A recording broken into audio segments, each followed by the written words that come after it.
How did the band form? Me, Drew, and Justin, our bass player, we started the band back in Reno, Nevada when we were in middle school, actually. How did you choose the name? It's kind of a long story, but to sum it up, an eagle flew over at the top of the sky when we were climbing the Himalayan mountains, and it shouted, Sincle! And we knew that that was the band name. Epic. Best way to choose your band name. Yeah, there's no story behind it, so, that's the story. Good thing there wasn't like a cat walking around. Otherwise, your name would be Meow. Maybe we should change our band name.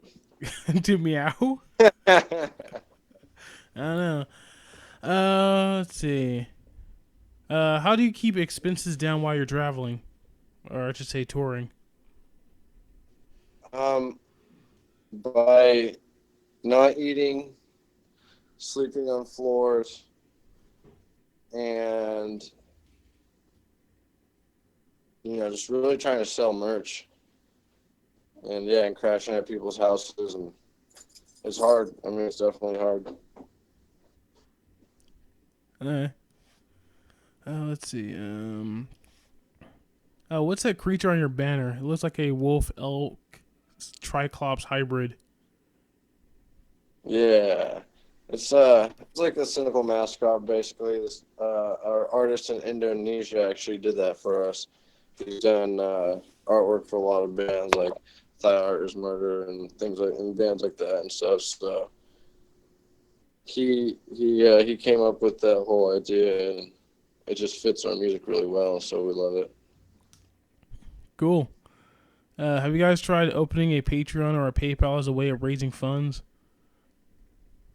We're actually going to probably start a Patreon as soon as probably in December or January. So yeah, we are going to do that for sure. Cool. What kind of rewards are you going to offer for Patreon? Well, I mean, that's the thing is we want it to be, as much as a service to them as it is to us. So exclusive things, one-off things, everything from signed posters to lyrics to, custom hoodies, things like that. Just whatever we can. We're probably gonna get some flasks, like, drinking flasks and maybe some shot glasses, and just try and do different and private shows probably.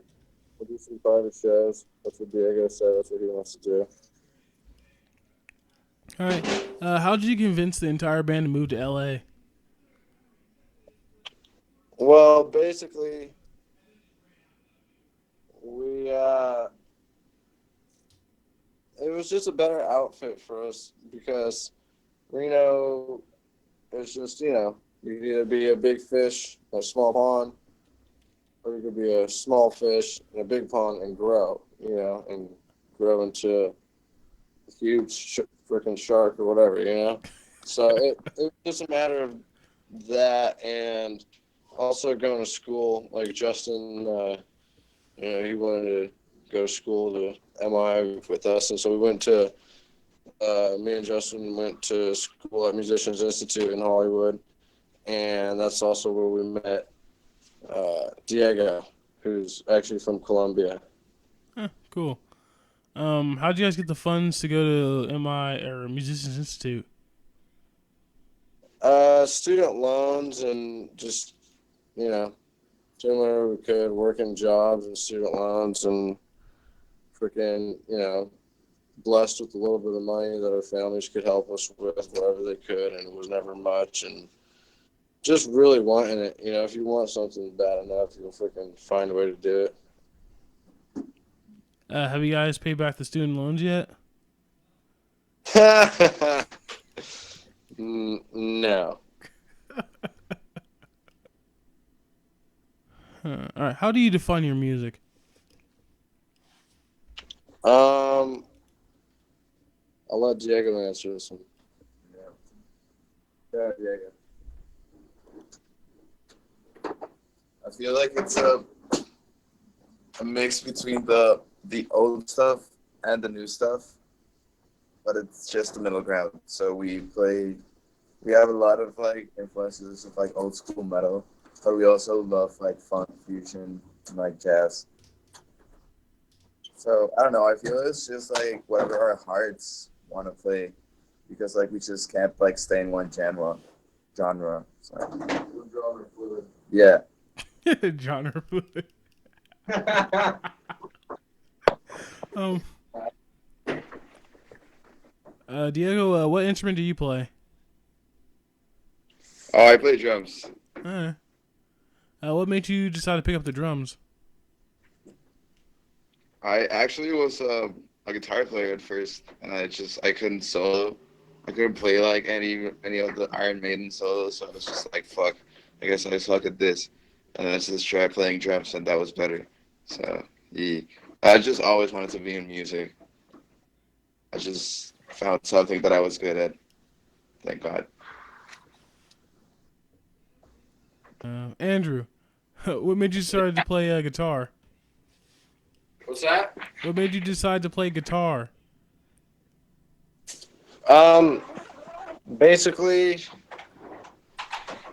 live music. I saw bands playing live, and I just felt that energy that it gave off the crowd, and I was like, whoa, I want to do that. So I just picked up the guitar. That was really the first instrument that I started learning, and I was like 13 years old, and I sucked at everything. I sucked at fucking school and sports and shit, and then I could actually play guitar. So I was like, oh damn, maybe I'll try this, and like it's my passion. So Cool. Do you guys have a record deal? no, not right now. We've been offered, but we're still looking for the right one, and we're working on a new album right now. So we're definitely stoked on the new album. That's we'll see where that takes us. Yeah, I went to your website and you guys say you're working on an album called Angels and Demons. That is correct. It says it's gonna be like. Hold on, let me go to your website real quick. But it says something like it's gonna be out sometime like in like the summer of this year. But summer's come and gone. So what's going on with that? Well, that's how albums always go, right? We're releasing it in February, and we just needed to take the time to make sure that this is right, because once you release it, it's out. So it's always better to delay it a little bit than it is to release it prematurely. So yeah, that should be coming out in February. So definitely we'll have a bunch of videos and a bunch of online contests for merch and new merch and tours and doing the whole shebang. All right, hold on. Give me a second. Okay. Okay. I recently purchased the album Still in Mind. It's a good album. I enjoyed it. Was that released under a record label or was that independently released by you guys? Independently released by us. All right. Who mixed and mastered the album? I did. Um, yeah, I prefer to mix and master our stuff because it's our songs, our art. So I feel a little bit more comfortable if the process is in my own hands. Yeah. So yeah, I'm mixing and mastering the new album right now. I was just working on it a couple hours ago, actually. Did you guys ever have a record deal in the past? No, we've been completely independent up until this point. So basically, we're focused on our music right now. Everything else will come. When you guys record your album, did you record it in like a recording studio or did you do kind of like a home studio recording? A little bit of both actually. So depending on the instruments, like mainly like drums and vocals will go to the studio, and usually bass even too. But guitar, I can get away with a lot of that at my house. Yeah, I know the feeling. I do all my recording at my own house as well. Yeah, it's a lot of money, and you know, there's things you could get away with doing at home, and there's other things that it's better to be in the studio for. So, guitars, I feel like I could definitely get a good guitar sound out of what I can do in the house, and then I could just spend hours and hours and hours on the guitar and not worry about any time limit or any money limit. Have you guys got any groupies on the road? uh, in our earlier days when we were, you know, partying, but now we're just mainly focused on our music. So, yeah, I mean, we used to be, but now that's not really our concern. We all got girlfriends and stuff. All right. You got any like crazy stories involving groupies? When we were like teens and playing in high school and playing at parties and stuff, girls would take off their shirts and things like that. So that was super fun. Like we were all drunk, but that was more just like a party type of thing. Oh yeah, some crazy chick stole our fucking van keys. Just Like, the keys? She didn't steal the whole van? no, but she took our shit, or just took our keys and fucking left. What you plan on doing with the keys? Like, they're not really useful without the car. Well, that was her plan to keep us trapped in a little fucking tiny town. That's the craziest groupie story because she wanted the fucking D and she stole our keys because she was mental, so we couldn't leave her little ass town. What was that, But we Modesto? said, "Fuck you, we're not gonna give you sex. Give us our keys back." Wait, did you say that happened in Modesto? No. Where was It it? didn't happen in Modesto. It happened in some small ass little town. That's like Lone Pine or something. Lone Pine. Where the fuck that is? One of those little drive-through towns. What are your musical influences? Here, I'll let Justin answer this one. Justin's our bass player. Justin, what are your musical influences for Cynical? Hey, what's going on, man? Back in the day, we used to listen to a lot of metal. You still there? I'm still here. I'm just listening patiently. Yeah.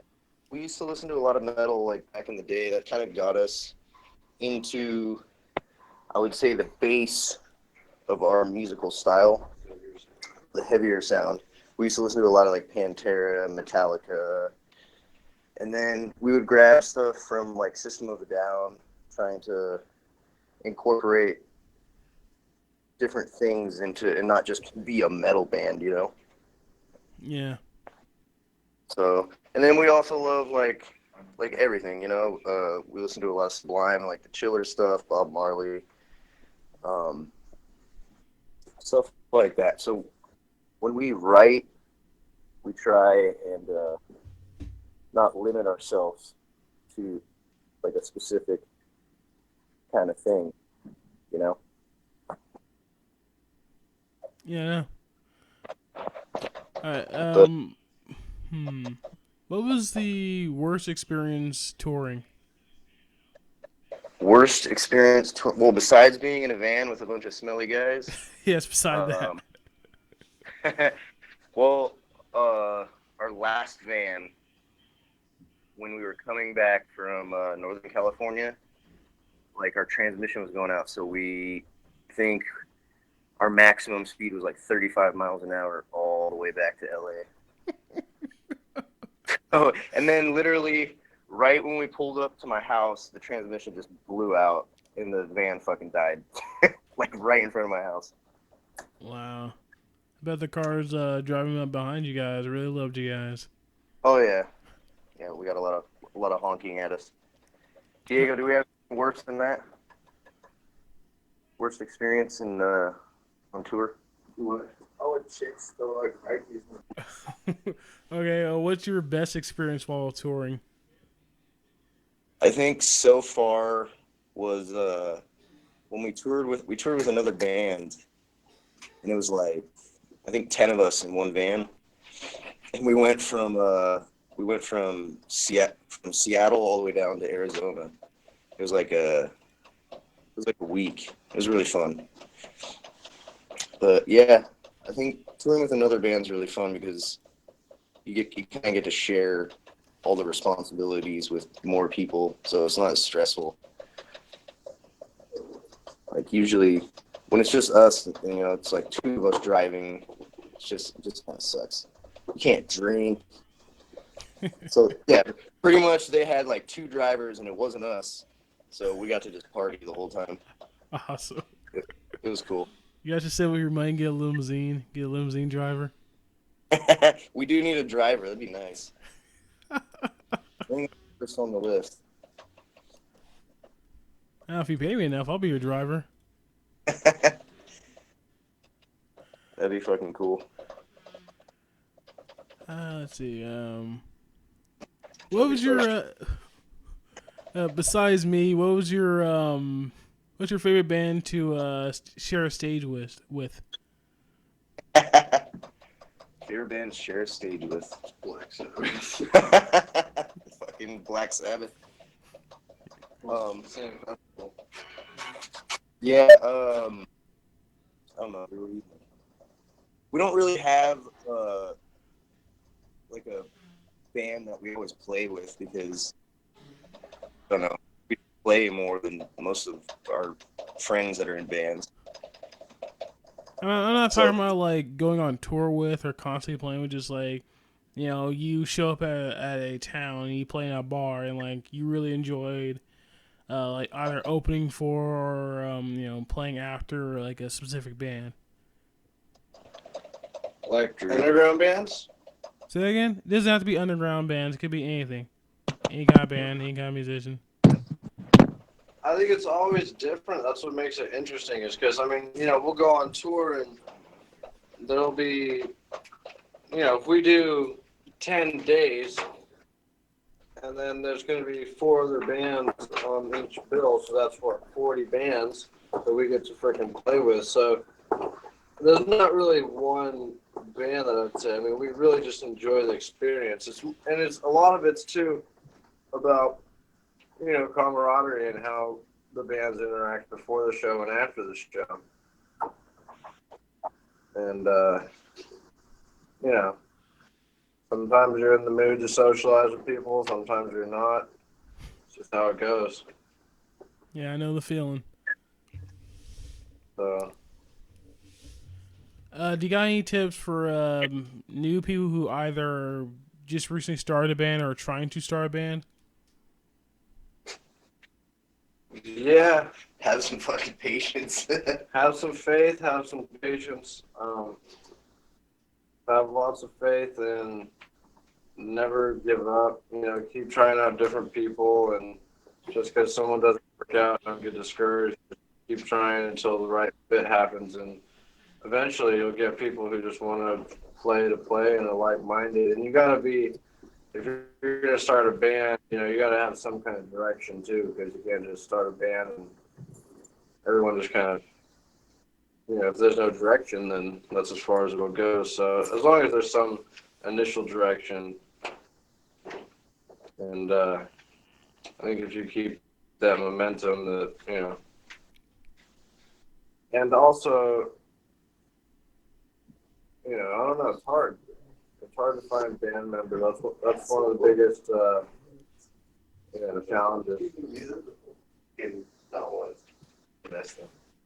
For using this.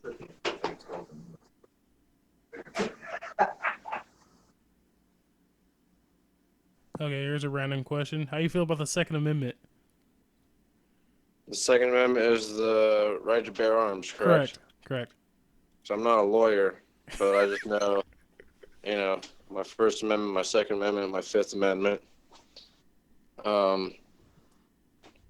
We come from Nevada, so Yeah, we were raised in Nevada, so basically, in Nevada, if you don't have a gun, you're not a man. But no, in all seriousness, I wish that we would teach gun safety in the schools. If we're going to be a gun culture, then we got to do it right. You know what I mean? We got to lead the way, because a lot of nations aren't like that. So we got to lead the way in gun control, gun safety, gun handling, gun protection. Like, we got to be fucking badass. We got to have our guns and fucking be able to protect ourselves and our families and do it the right way.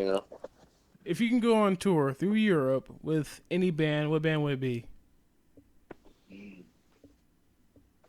Any band, what band would it be? Yeah, and bear in mind, like, when you're going on tour with these people, you're going to be hanging out with them before and after the show, so keep that in mind.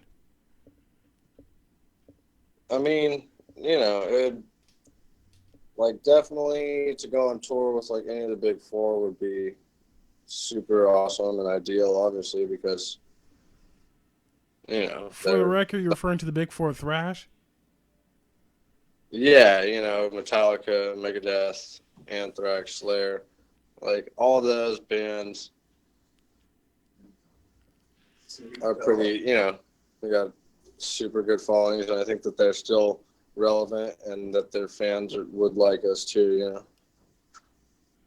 Awesome. All right, yeah, thanks for letting me interview you guys. You guys are pretty cool. Keep up the good work. Keep metal alive, support the Kurds, and play Undertale. Awesome. Yeah, dude, thank you for having us, and let's definitely do this again sometime soon. Wait, hold on, one more question. Do you have any idea when's the next time or when your new album's coming out? The new album is coming out, I promise, February 2017, and you're the first to hear that. And we're gonna tour like probably right around that same time.